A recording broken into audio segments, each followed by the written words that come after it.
स्वागत है आप सबका स्वर्णिम भारत काउंटडाउन में। आज मेरे साथ हैं हमारे आदरणीय श्री सुरेंद्र कुमार गाबा जी। और मैं छोटा था तो अंकल जी की दुकान पे जाता था और अंकल जी की स्माइल बड़ी वर्ल्ड फेमस है। इनके साथ रहता हूँ, मेरे भी चेहरे पे स्माइल वापस आ जाती है। मैं इतने कठिन सवालों को लेता हूँ, डील करता हूँ। मुझे जब मैं बोलता हूँ पब्लिक के बीच में, मुझे पता है कि क्या क्या हो सकता है, इसलिए मैं जो है ज़्यादा स्माइल वाइल नहीं करता। हमारी आदत है हंसते हुए को रुलाने का, हमें ज़्यादा मजा आता है इसमें। नहीं, रुलाते हुए को हंसाना चाहिए। नहीं, लोग तो ऐसे ही करते हैं ना, लोगों की आदत है। आप जैसे कम है अंकल जी, तो सब एक ही ऊपर वाले की संतान है। सब एक, कहते हैं एक पिता एक सके हम बालक। अरे अंकल जी, जो लाख रुपए तनख्वाह भी ले रहे हैं ना, वो भी रो रहे हैं घर में। हाँ। मेरी जिंदगी हेल करी हुई है, नौकरी में खुशी नहीं है। जो सड़क पे 12 घंटे 14 घंटे काम कर रहा है वो भी खुश नहीं है। तो लोगों की खुशियाँ, लोगों की हंसी तो मतलब सिस्टमैटिक तरीके से चूस ली गई है, ख़त्म कर दी गई है। और जो है हालात ऐसे बना दिए गए हैं। कैसे पहुंचे हम यहाँ तक, इसके बारे में अपनी कुछ प्रतिक्रिया दीजिए। इस चीज के लिए ना हमें, हमारे देश का नाम है भारत। हाँ। ज्ञान का रथ। हाँ। और ज्ञान का रथ था, ज्ञान का रथ है और ज्ञान का रथ ही रहेगा। हाँ। आप इस देश का दुर्भाग्य भी और सौभाग्य भी समझो हाँ। कि इस देश में अंग्रेज लूट के ले गए हमें। हाँ। 200 साल राज करके मीठे मीठे बन के लूट के ले गए। हाँ। और उससे पहले मुगलों ने स्वार के लूटा। हाँ। अरे सोने की चिड़िया था, तभी तो लूटने आए थे वो। हाँ जी, हाँ जी, भारत के लोग भोले हैं। हाँ जी। पहले भी मुगलों की बातों में आ गए, हाँ। उनसे डर गए क्योंकि यूनिटी नहीं थी। हाँ। और फिर उसके बाद अंग्रेज मीठी मीठी मीठे बन के इलाज करने आए थे हमारा, वो भी लूट के ले गए। उन्होंने सोचा कि भारत के लोगों को तो बेवकूफ़ बनाना बड़ा आसान है। पर बेवकूफ कैसे बन गए? अगर हम इतने ज्ञानी थे तो कहाँ कमी आ गई कि हम दूसरों से, बाहर वालों से क्योंकि बेवकूफ हम बन बटे गए? बटे हुए थे। हाँ। हम आज भी 4 भाई एक ही कोठी में रहते हैं। हाँ। आज भी हाँ जी। हमारे बाबूजी कहा करते थे कि आप अगर एक डंडा लो तो फटाफट टूट जाता है, हाँ जी। अगर 5-6 डंडे मिला दो तो टूटते नहीं है। जी जी। तो हम 4 भाई आज भी इकट्ठे रहते जी। हैं। किसी भाई के लाल की हिम्मत नहीं होती पंगा लेने की। उनको पता है 4 लाख इकट्ठे पड़ेंगे आगे से। ये बात तो सही है। हाँ। कि आज प्रशांत विहार के इलाके में भी, हालांकि वैसे बनिया फेमस है इकट्ठे रहने के लिए, कई परिवार देखे भी, लेकिन मेरे सामने की बात है, बनियों के भी घर अलग हो गए। लेकिन हमारे अंकल जी का 4 भाई एक ही जो है रहते हैं, एक ही हाँ, बिल्डिंग में रहते हैं। कमी किसी चीज़ की नहीं है, पीछे भी सब कुछ अच्छा है वगैरह, चाहे तो सब कुछ हो सकता है। लेकिन जो शिक्षा अंकल जी ने अभी बताया कि इनके पिताजी ने दी थी, उसको अमल में किए हुए हैं। और यही कारण है कि दरअसल अंकल जी थोड़ा सा अपने परिवार से बाहर निकल के, अगर हम सामाजिक रूप से देखें तो सक्रिय हैं। और मैं तो ढूंढता हूँ ऐसे लोगों को जो खुलकर बात कर सके। तो अंकल जी, जो अब क्या है कि अभी हमारे लोग, अमेरिका ने भेजा, हथकड़ियाँ लगवा के अमेरिका ने भेजा, तो अब क्यों हम केवल ये क्यों कहते हैं कि आज भी है, आज भी है? भाई आज तो हालात ख़राब हैं। कभी था सोने की चिड़िया, ये बात सही है। अब अमेरिका का आदमी तो हमारे यहाँ आके टैक्सी नहीं चलाता, अमेरिका का आदमी तो यहाँ पे आके जो है हमारे सफाई कर्मचारी काम नहीं करता एयरपोर्ट पे। कनाडा का आदमी, हम वहाँ जाते हैं। तो आप थोड़ा सा, हम ये ज़बरदस्ती वाली बात हो गई कि हम हैं, देश के हालात इतने सही नहीं हैं। भाई साहब, हालात सही करने के लिए ना ईमानदार राजनीति होनी चाहिए। हाँ। जो आज भ्रष्ट लोगों के हाथ में, ऐसा आप, मैं नहीं कहता किसी पार्टी का मतलब ना, बीजेपी हुई या कांग्रेस हुई या आम आदमी पार्टी, तीनों ही एक थाली के चट्टे बट्टे निकले जी। एक लूट तो दूसरा उससे सुपर लूट करता है जी। और तीसरा रिफाइंड लूट करता है जी। मतलब एक ही थाली के चट्टे बट्टे सारे। मैंने अन्ना आंदोलन के बाद इंडिया अगेंस्ट करप्शन में काम किया। इंडिया अगेंस्ट करप्शन, जी जी। उस टाइम हमारे में दम था यार, ऐसा था कि यार हम बहुतों को पछाड़ सकते हैं। हाँ। और वो करा भी, आम आदमी की पार्टी का रूप में करा भी। हाँ जी। लेकिन बाद में हमें लगा ये ABC की तरह पार्टियां हो गई हैं। हाँ। कि कांग्रेस ने तो भ्रष्टाचार से लूटा ही था, हाँ जी। उसलिए उसके बदले में बीजेपी को लाए। हाँ जी। लेकिन बीजेपी भी दूध की धुली नहीं निकली। जी जी। बीजेपी ने भी खूब भ्रष्टाचार की मंडी चलाई हुई है। जी। MCD में मैं तो एमसीडी को भ्रष्टाचार की मंडी बोलता हूँ सरेआम। जी। गले पकड़ो मेरा, किसी ने पकड़ना है आगे तो मैं तथ्यों के साथ बात करूंगा। अच्छा जी, बिल्कुल तथ्यों के साथ बात आपको कुछ अंदर की बातें खास ज्यादा पता हाँ, है। बिल्कुल। तथ्य तो बीजेपी आ गई, अभी भी वही हालात है। अभी भी लेंटरों के पैसे जाते हैं, हर कोठी नहीं बनती है, उसको आप बना के देख लो। अच्छा। लाखों रुपया जाता है, लाखों रुपया। मैं कहता हूँ शरेआम कहता हूँ, अरे मेरे को अरेस्ट करो और अंदर डालो, मैं सुप्रीम कोर्ट तक जाने को तैयार हूँ। ऐसे निडर लोग बेहद कम मिलते हैं। हाँ तो, मुझे पता है बीजेपी वाले आज ईडी और उस हमारे मेरे जैसे लोगों को ईडी और सीबीआई दिखाते हैं। हाँ जी, हाँ जी। लेकिन हम ना दबने वाले, ना सीबीआई से, ना ईडी से, ना उसके बाप से। अच्छा। तो मैं ये कहता हूँ हम थोड़ा टेक्निकल उस पर काम कर लेते हैं। जनता ये मानती है कि नहीं, ये बड़े लोग हैं, बड़े दल है भाई साहब, अगर हमने इनको वोट नहीं दिया तो हमारा वोट खराब हो जाएगा।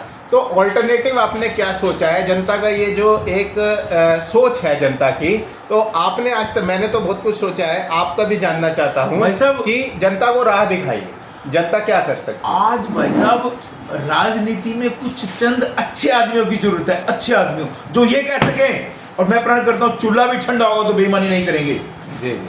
आज हमारे पास रोजी रोटी चलाने के लिए सब कुछ है। हाँ जी। मतलब भूखे भेड़िए आते हैं राजनीति में आज, भूखे भेड़िए। जी जी। मान लो मैं 5-4 करोड़ की टिकट ले आता हूँ, हाँ जी। हम तो भाई 1 रुपया भी नहीं देंगे टिकट के लिए, 1 रुपया भी नहीं देंगे किसी को। हाँ जी। लेकिन मेरे जैसे लोगों को राजनीति में आने नहीं देते हैं लोग। हाँ जी। क्यों?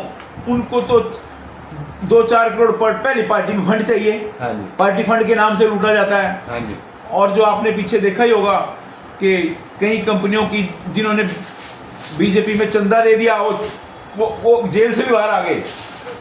और जिन्होंने, वो बीजेपी कहती है आप करो तो हम करें तो रासलीला, तुम करो तो करैक्टर ढीला। लेकिन करैक्टर ढीले वाले तो आधे से ज्यादा बीजेपी में हैं। जी जी। अच्छा काम करने वाले हाँ। चंद राजनीति की चाहिए आज देश को। जी जी। सुभाष चंद्र बोस जैसे लोग चाहिए आज देश को। जी जी। अकेले मोदी जी बेचारे क्या कर लेंगे? हाँ जी। अकेले मोदी जी बेचारे अकेले पढ़ रहे हैं। उनको वो देखते हैं, नीचे तो भ्रष्टाचारी सारे रैपिस्ट भी हैं, सारे बदमाश भी हैं, बेचारे करें तो क्या करें? जी जी।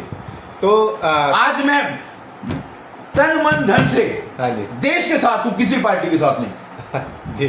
तन मन धन से देश के साथ। अगर मेरे देश के साथ अन्याय हुआ, वो कोई भी पार्टी करे, हम उसका खिलाफत करने को तैयार हैं। जी। आपने एक बड़ा अच्छा मुद्दा उठाया, इसको हम ना प्रजातंत्र से जोड़ के बात कर सकते हैं कि पार्टी जब टिकट देती है किसी उम्मीदवार को, तो क्या वो जो अंदर की प्रक्रिया है, हम कहते हैं, मेरा मानना है, चलो आपकी एक विचारधारा है भाई, बीजेपी की एक विचारधारा है, कांग्रेस की एक विचारधारा है, आम आदमी पार्टी कोई है, तो क्या इससे ये शुरुआत नहीं इनको करनी चाहिए कि अंदर का जो प्रोसीजर है कि भाई हम किसको अपना उम्मीदवार बनाने जा रहे हैं, उसका वो डिस्क्लोजर करें कि इस आदमी की ये विचारधारा है, ये भी रखता है, इसने इतना काम किया समाज के लिए वगैरह वगैरह, और एक जैसे डिबेट होता है, ये डिबेट वगैरह कराए, मतलब जनता को दिखाई दे कि पार्टी किसको आगे बढ़ा रही है। ये जो आखिरी मिनट पे टिकटों का बंटवारा होता है और कैसे होता है, ये जो पूरा गुपचुप चल रहा है, इसके बारे में थोड़ा अपना राय बताइए। भाई साहब, आज अच्छे आदमियों को तो राजनीति में आने का मौका ही नहीं मिलता, क्योंकि वो करोड़ों रुपए लगा के इलेक्शन नहीं जीत सकता। उसने अपने बच्चे भी पालने हैं। आज ऐसा नहीं है कि देश में ईमानदारी आदमी नहीं है, बहुत ईमानदार हैं, लेकिन वो मजबूर हो जाते हैं कई बार। तो आप ये समझो कि पीछे से कुछ टाइम पहले मेरे भतीजे की फैक्ट्री में जीएसटी वाले आ गए। अच्छा। और वो बंदा 1 नंबर का काम कर रहा है, सारी बिलिंग से कर रहा है, प्रॉपर बिलिंग से। हाँ जी। जीएसटी वालों को लगा कि मोटी बिलिंग हो रही है, तो ये कुछ गड़बड़ है यहाँ। हाँ जी। मैंने कहा भाई आप इसका एक्शन लो। ऐसे एक्शन लो आप। हाँ जी। हम कानून को भुगतने को तैयार हैं, लेकिन तुम भी कानून के दायरे में बंधे हुए हो। हम ना पैसे देने के, एक भी, जो करना करो। चोर की दाढ़ी में तिनका होता है। हाँ जी। मैंने कहा भाई, मैंने अपने मोबाइल रख दिया वहाँ फैक्ट्री में जाके। वो कहता है जी आप वीडियो बना रहे हो? हाँ बना रहा हूँ। मगर तेरी क्यों फट रही है भाई? बनाने दो वीडियो, सच्चे आदमी को कह रहा है। जब मैं ओपन कह रहा हूँ वीडियो बना रहा हूँ मैं, तो मैंने कह दिया कि आप, मेरा भतीजा भी साथ में बैठा था, वो जीएसटी वाले बोलते हैं ये क्या करता है जी? मैं कहा ये मीडिया में है। हाँ। महंगाई मीडिया में है, हाँ। तो उनकी तो फटके हाथ में आ गई। अच्छा जी जी। हाँ तो ये हमने ना दिया 1 रुपया भी। हाँ जी। चोर होते तो देते ना। जी जी जी जी जी। अगर हम फैक्ट्री में चोर होते, चोरी कर रहे होते कहीं, हाँ हाँ तो देते ना जी। हम तो हंस रहे थे और उनके चेहरे उतरे हुए थे। हाँ, मैं ये बताना चाहता हूँ, ये जो सोचते हैं ना कि कुछ नहीं हो सकता, कुछ नहीं हो सकता, ये हमारी जो बातें हैं और ऐसे ऐसे जो उदाहरण सामने आते हैं निडरता के, अगर हम अपना आवाज़ उठाना शुरू करें तो उन पे फ़र्क पड़ता है। उन्हें दिखाई देता है कि जनता जागरूक हो रही है, और जितना हम डरेंगे, जितना चाटुकारिता करेंगे कि नहीं कुछ नहीं हो सकता, तो उनको ज़्यादा बल मिलता है। इसलिए अगर सुधार चाहते हैं तो कृपया थोड़ा सा सच बोलना शुरू कीजिए। चमचों को टिकट देना बंद कीजिए।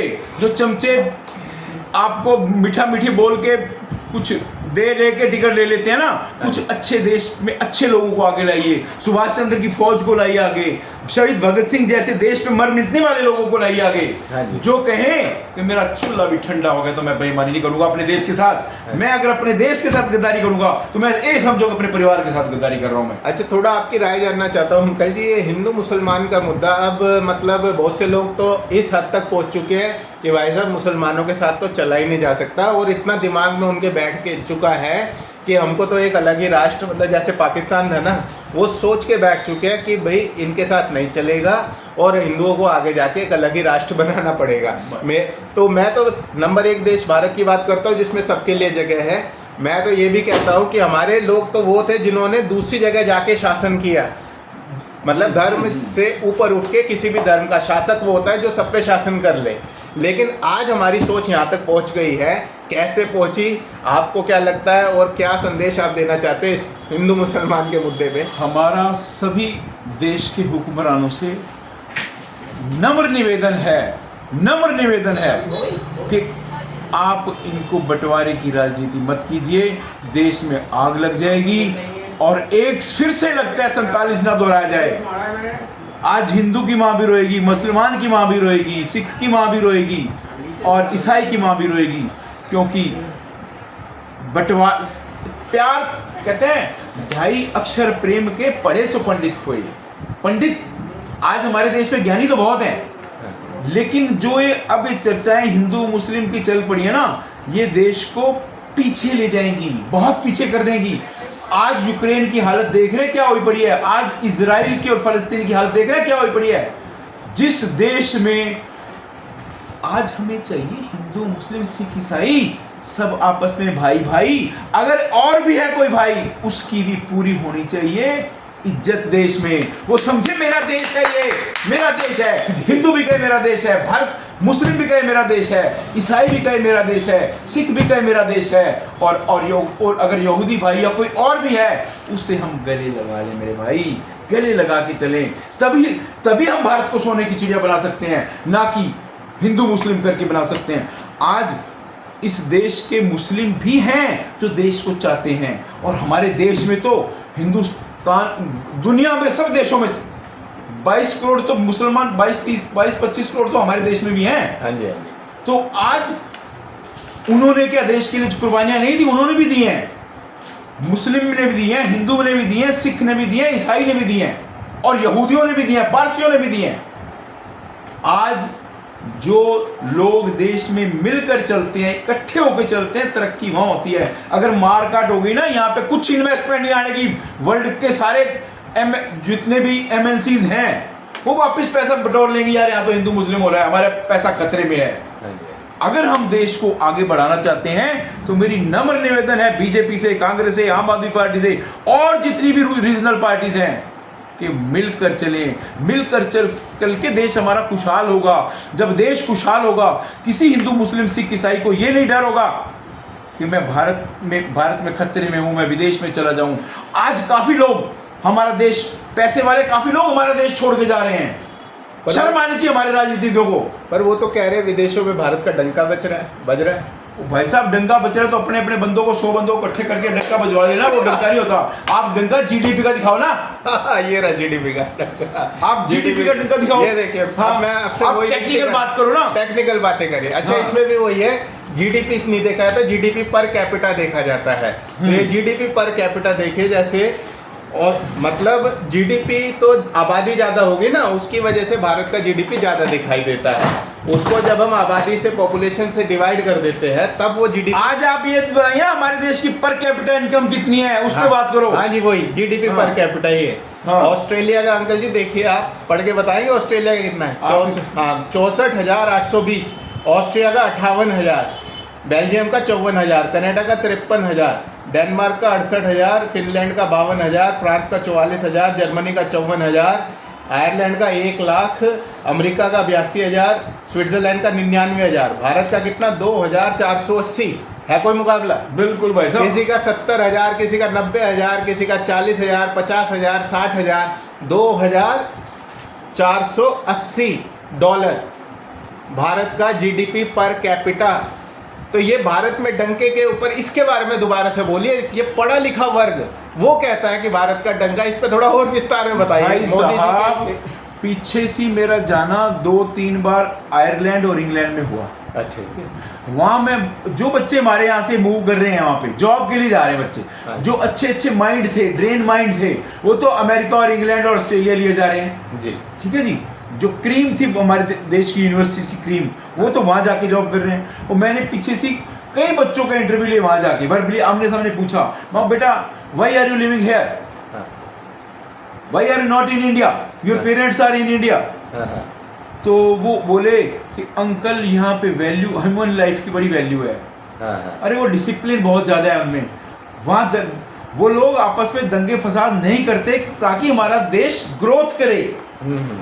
कितने हमारे सरकारी वाहन फूक दिए जाते हैं इन एजिटेशंस में, कितने बंदे मर जाते हैं एजिटेशन में। क्या उन देशों में एक सिंगल ह्यूमन लाइफ की वैल्यू है। वो कहते हैं अंकल हमें यहाँ वैल्यू ऑफ लाइफ है, ह्यूमन वैल्यू है यहाँ पे, जो कि हमारे देश में गाजर मूली की तरह काट दिए जाते हैं। जी। इंसान की वैल्यू क्या है हमारे देश में? इंसान की वैल्यू क्या है हमारे हाँ। देश में? तो जो लोग कह रहे हैं भारत का डंका, तो अंकल जी तो आप मुझे तो कह सकते हैं, मैं नहीं गया, वैसे मैं नेपाल काठमांडू तक गया था। अगली बार आपको मैं आप आयरलैंड ले चलूंगा, यूके ले चलूंगा। वहाँ देखो वो देश तरक्की कर रहे हैं हाँ। क्योंकि वहाँ डिसिप्लिन है। नहीं अंकल जी, मैं तो यही बैठे इंटरनेट पे बैठे ये रिसर्च अपनी पढ़ाई से निकाल के आया, वर्ल्ड बैंक का डेटा। आप बहुत अच्छे बच्चे हो। आप जैसे ब्रिलियंट बच्चे तो आज आईएएस आईपीएस होने चाहिए थे, लेकिन वो नहीं तो आप आईएएस आईपीएस बनाने वाले बच्चे हो। जी। तो आपने कहा ना जीडीपी का पर कैपिटा, दूसरा इसमें नौकरी का भी आंकड़ा। अंकल जी आप साफ देख सकते हैं, किसी में 94% नौकरी, किसी में 88, किसी में 90, किसी में 95, इस तरीके से। भारत में कितनी नौकरी है? भारत में 24, भारत में केवल 24% नौकरी। आप भी बाहर गए हैं तो नौकरियों की समस्या तो वहाँ नहीं है, वहाँ तो आदमी को नौकरी मिल जाती है। तभी तो यहाँ के बच्चे तभी जा रहे हैं, 40% टैक्स दे रहे हैं वहाँ की गवर्नमेंट को, उनको तो इकोनॉमी आ रही है। हाँ जी। क्योंकि जो भी बच्चा यहाँ जाएगा उन्होंने एमएनसीज के लिए फ्री कर दिया, वहाँ पे टैक्स, फ्री टैक्स जोन बना दिए। हाँ। फ्री टैक्स जोन से जो लाखों बच्चे यहाँ के जॉब कर रहे हैं, उनसे तो 40% टैक्स ले रहे हैं ना वो। हाँ। मैं जो है रोजगार का मुद्दा बड़ा खड़ा कर रहा हूँ, क्योंकि मैं जान रहा हूँ, मैं देख चुका हूँ कि रोजगार देने से, अर्थव्यवस्था का संगठन करने से जीडीपी बढ़ता है। इसकी व्याख्या कभी और कर लेंगे। तो ये रोजगार के मुद्दे पे थोड़ा आपके माध्यम से भी, भारत में जो राजनीति चल रही है और ये तीनों पार्टियां जो है चला रही है, क्या आपको लग रहा है कि रोजगार का मुद्दा इन्होंने बनाया? वैसा आज सरकारी नौकरियां तो कितनी दे रहे हैं लोगों को सब पता है। आज सारी बेचारे हमारे तुम्हारे जैसे जो ग्रेजुएट बच्चे 10-10, 15-15, 20 हज़ार में नौकरियां कर रहे हैं, क्योंकि कॉन्ट्रैक्ट किसी और को दे दिया जाता है, वो आगे फिर हायर कर लेता है। आज एक 10,000 की नौकरी मांगने वालों को भी 10,000 लोग पहुंच जाते हैं। जरूरत 50 की होती है और 5,000 पहुंच जाते हैं। तो वो उसका मिसयूज करते हैं।